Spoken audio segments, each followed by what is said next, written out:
हमारे ऊपर प्रभु की कृपा है, ये हम कैसे पहचाने?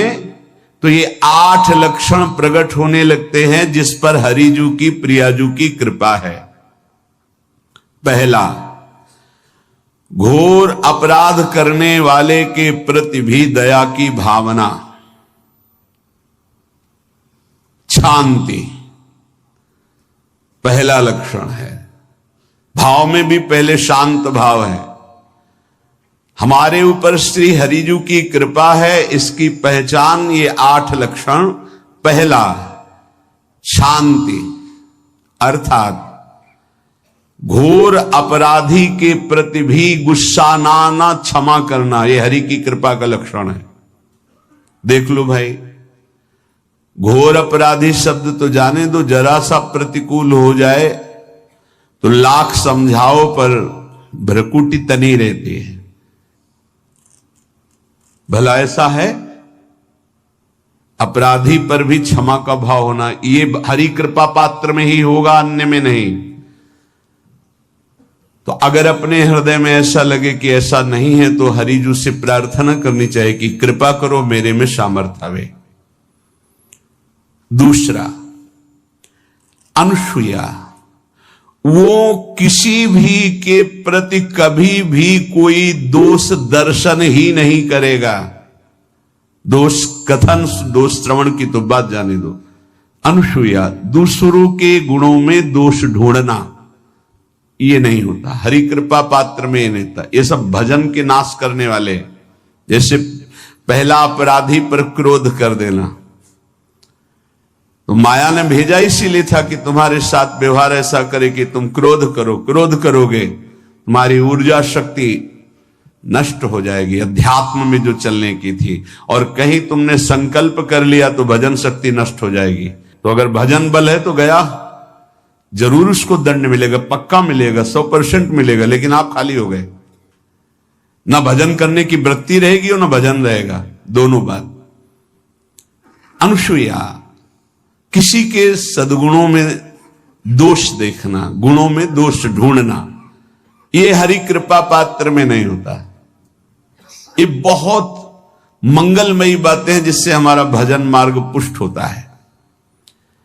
तीसरा, वो बाहर से और भीतर से पवित्र रहता है, हरि कृपा पात्र। शौचाचार का ज्ञान होना चाहिए, वस्त्र आपके पवित्र होने चाहिए, ये बाहरी जल रज आदि के द्वारा बाहरी पवित्रता। और निष्कपटता, निश्चलता, सत्य भाव, ये अंदर की पवित्रता है। अगर कपट है, छल है, असत्य है तो हृदय मलिन रहता है। भीतर और बाहर से पवित्र रहना तीसरी जो कृपा का लक्षण है। अर्थात वो सदैव भगवत चिंतन परायण, शौचाचार का पालन करने वाला, बाहर और भीतर से हरि कृपा पात्र पवित्र रहता है। चौथा, ऐसे कार्यों का अनुष्ठान न करे जिनमें हमारा भजन छूटता है, जिनमें सत्य छूटता है, जिनमें भगवत भाव छूटता है। जैसे आपके ऊपर कृपा हुई, आप भगवत मार्ग में चल रहे हैं, अब आप ऐसे संसारिक कार्यों का अनुष्ठान कर रहे हैं जिनमें आपकी चित्तवृत्ति बिल्कुल भगवत विमुख हो रही, तो जीवन का लाभ क्या होगा? लाभ तो है भगवत स्मरण सहित। जैसे कल एक ने प्रश्न किया कि मैं खाता तो नहीं हूं लेकिन मांस की दुकान में मांस बेचता हूं, होटल आदमी, क्या उचित है? ये उचित कैसे हो सकता है? तुम और भी तो व्यापार कर सकते हो। जरूरी है धर्म का पालन करने की इच्छा करते हो, धर्माचरण करते हो, ऐसा नहीं। तो विरत बहुकर्मा, उन कर्मों से हमें विरत रहना है जो हमारे धर्म के विरुद्ध है, जो भजन के विरुद्ध है। हरि कृपा पात्र ऐसे कर्मों का अनुष्ठान कर ही नहीं सकता। अपने भजन का फल देखना भगवत कृपा पात्र के, सबको प्रदान कर देना। हिम्मत है? अपने भजन, इतनी मेहनत से किया हुआ भजन, भजन होने के बाद हे प्रभु इस भजन का फल हो, सर्वे भवन्तु सुखिना सर्वे सन्तु निरामया। यहां तो कहते महाराज एक माला रोज आपके लिए करता हूं कि आपकी बीमारी ठीक रहे, तो शेष किसके लिए करते हो प्रभु? शेष क्या? अगर इष्ट और गुरु के लिए तुम्हारा है कि एक माला करते तो फिर इतनी माला करते तो हमें क्या होगा? सब आपको दे देंगे तो हमें क्या होगा? तभी भजन का रहस्य नहीं जाना। छठवां, अपने भजन से अपने लिए कुछ भी ना चाहना और दूसरों की तो बात जाने दो, दूसरों से कुछ ना चाहना ये तो ठीक है, अपने भजन से अपने लिए कुछ ना चाहना है हिम्मत। देखो ये हरि कृपा पात्र में हिम्मत होती है।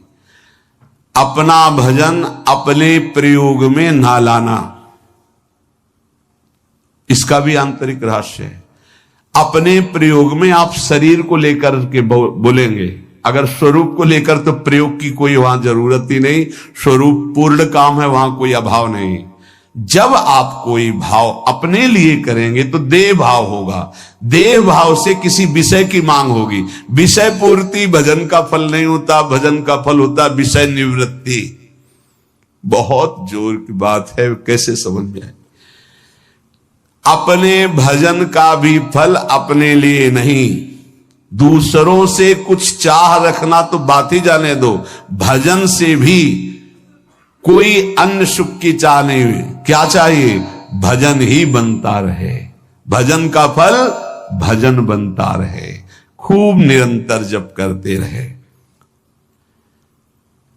सातवां, किसी भी मान सम्मान कीर्ति पद प्रतिष्ठा के मिलने पर हृदय का असंतुष्ट हो जाना, यह हरि कृपा पात्र का लक्षण होता है। प्रणाम नमस्कार जय हो तो हृदय में असंतुष्ट हो जाना चाहिए। कोई किंचन मात्र अभिमान न उदय हो जाए। प्रभु बचाओ, ये माया की चकाचौंध से बचा लो नाथ। कौन सा अपराध बन गया कि आपकी जय की जगह यहां हमको ऐसा सुनना पड़े। मान प्रतिष्ठा कीर्ति जिसके लिए बड़े बड़े लालायित रहते, हरि कृपा पात्र को विष की तरह चुभती है। और आठवां, किसी भी प्राणी समुदाय से संबंध ना रखते हुए सब पर दया की भावना, सब पर कृपा की भावना, सब पर करुणा मैत्री, पर किसी से ममता नहीं। ये सूत्र बहुत व्यवहार में प्रयोग करने योग्य है। सबसे करुणा और मैत्री, पर किसी से ममता नहीं। करुणा तो करी भरत जी ने, मैत्री भी की मृग से, पर ममता रहित नहीं रहे। ममता कर ली तो अगला जन्म हिरण का हो गया। प्राण मात्र पर दया कृपा करुणा मैत्री, पर ममता नहीं।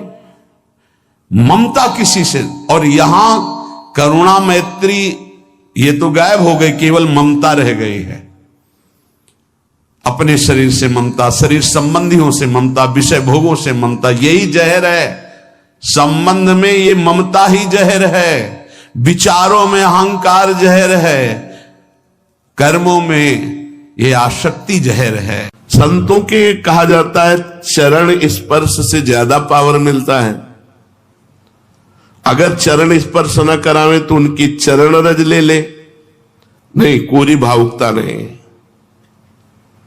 संतों के शरीर से भागवतिक परमाणु निकलते हैं, क्योंकि हर समय भजन में रहते। तो हाथों की अंगुलियों के पूर्वों में आगे, और चरण तलवे में, और चरण के अंगूठे अंगुलियों में, यहां से विशेष ऊर्जा शक्ति निकलती उनकी भजन की। इसीलिए विद्युत परमाणु जैसा काम करती चरण रज, बिजली जैसा काम, क्योंकि तलवे में और चरण के अंगूठे में वो स्पर्श हुई चरण रज विशेष। पैर छूने से लाखों गुना लाभ चरण रज से मिलेगा। उनकी चरण का चिन्ह बना, चल रहे हैं आगे, कहीं ऐसा सौभाग्य हो कि पानी है हम जाके गए, चरणामृत सीधे मिल रहा है। चरणामृत अपने तो बहुत सौभाग्य कई बार ऐसे मिले, पैर के अंगूठे में सबसे ज्यादा परमाणु होते हैं संतों के। अतः जहां जहां संतों के चरण स्पर्श होते हैं वहां वहां की रज पूरे शरीर के विद्युत को उस रज में, उनके शरीर में जो ऊर्जा शक्ति भजन की वो उस रज में, इसलिए उस रज का। और यहां वृंदावन की रज तो महारानी जी की चरण रज है। सद्यो वसीकरण चूर्ण मनंत शक्तिम तम राधिका चरण रेणु मनुस्मरामि। रोज चरण वंदना वृंदावन की करके और रज लगावे, बहुत लाभ प्राप्त होगा। जो रोज रज का सेवन करता है उसके अंदर भागवतिक परमाणुओं का समावेश हो जाता है। 10,000 वर्ष एक पैर के अंगूठे के बल खड़े होकर दोनों हाथ उठा के, जो हम लोग 1 मिनट नहीं कर सकते, पैर के अंगूठे के बल खड़े होके दोनों हाथ उठा 1 मिनट नहीं कर सकते, वो 10,000 वर्ष मंत्र जपते हुए तब कहीं करदम जी को भगवान का दर्शन हुआ था। यहां 10,000 वर्ष है ही नहीं जिंदगी में, 70-80 वर्ष के खेल है हमारा। इसमें अगर हम निरंतर नाम जप कर लें तो बिना किसी तपस्या के भगवान के दर्शन हो जाएंगे। कह रहे मेरा विश्वास है कि इस कलयुग में भगवान के दर्शन बहुत सरल हैं, सहज हैं, पहले युगों से भी। अन्य युगों के महापुरुष चाहते हैं कि कलयुग में मेरा जन्म हो जाए, थोड़े प्रयास से भगवान के दर्शन, रात दिन नाम, थोड़ा प्रयास, अब 10,000 वर्ष वाला प्रयास, और 80 साल के हैं, 80 में 20-30 वर्ष तो सोने के रख लो, क्योंकि अधिकतर बाल्यावस्था ऐसी चली गई। अब जवानी में अगर होश आ जाए और नाम जप कर ले तो इसी से भगवत प्राप्ति हो जाएगी। ऐसा रोज आने लगता है कि आज भगवान मिलेंगे, आज भगवान मिलेंगे। जब भजन परिपूर्ण होने लगता है, भगवान को मिलना होता है, तो हृदय से लगता है आज भगवान मिलेंगे, आज भगवान, आज तो पक्का मिलेंगे। भगवान मिल जाते हैं। भगवान फिर कोई न कोई रूप रख करके आते हैं और वो अनुभव कराते हैं, मैं हूं, देखो मैं हूं। अब प्रभु के सिवा मेरा कोई नहीं, मेरे तो गिरधर गोपाल, दूसरों न कोई, हृदय व्याकुल है प्रभु के मिलने। वो इतनी तक तो पहुंचना ही नहीं पड़ता, इसके पहले ही वो हृदय और मानस में छाने लगते हैं, फिर साक्षात्कार तो अपने आप हो जाता। इतना नहीं पहुंचना पड़ता, मारो नहीं, सहज सरल आनंद, व्याकुलता आनंद भरी। और उतने में आप थोड़ा करके देखो, आपकी भावना में आते हैं कि नहीं प्रभु। अभी देखो आप जितना भजन करते हो उतनी भावना में आते हैं कि नहीं, देखो आप तो वैसे आपकी भावना के सामने है। और जब गाढ़ भावना हो जाएगी तो ही आपसे बात करने लगेंगे। वो है, कोई कण ऐसा नहीं जाना हो, तो जब आप भावना कर रहे हैं तो आपकी भावना में जो झांकी आई वो आए हैं प्रभु, वो केवल कोरी भावना नहीं है। क्या साधना करते करते साधन के बल से भगवान मिल सकते हैं? नहीं। कि आप खूब साधना कर रहे हो, साधना का आपको बल है, उससे भगवान मिल जाएंगे? नहीं, उसका फल मिलेगा आपको, तप लोग, महालोक, जन लोग, ब्रह्म लोग और भी, लेकिन भगवान नहीं मिलेंगे। भगवान का मिलने का एक ही उपाय है कि वो कृपा कर दे, वो कृपा कर दे। कोई साधक चाहे कि अपने तपोबल से, अपने साधना के बल से भगवान को बांध के सामने खींच के लाए, ऐसा कोई तपस्वी नहीं पैदा हुआ, ऐसा कोई साधक नहीं पैदा हुआ। कितना भी साधन किया जाए, कितना भी योग किया जाए, परंतु भगवान के दर्शन सिर्फ भगवान की कृपा से होते हैं। हाँ, वो देखकर द्रवित हो जाए कि बहुत तप कर रहा है, बहुत साधन कर रहा है, थक गया है, अब द्रवित होकर भगवान दर्शन दे रहे। लेकिन कोई अपने तपोबल से, कोई ये कि मैं साधना कर रहा हूं, भजन बल से भगवान को अधीन कर, ऐसा नहीं कर सकता। वो जब भजन करते हुए दैन्य भाव, तो भगवान द्रवित हो गए और वो दर्शन दे दिए। क्या जैसे हम दो मित्र मिलते हैं ऐसे भगवान से मिलकर वार्तालाप कर सकते हैं? हाँ, अवश्य।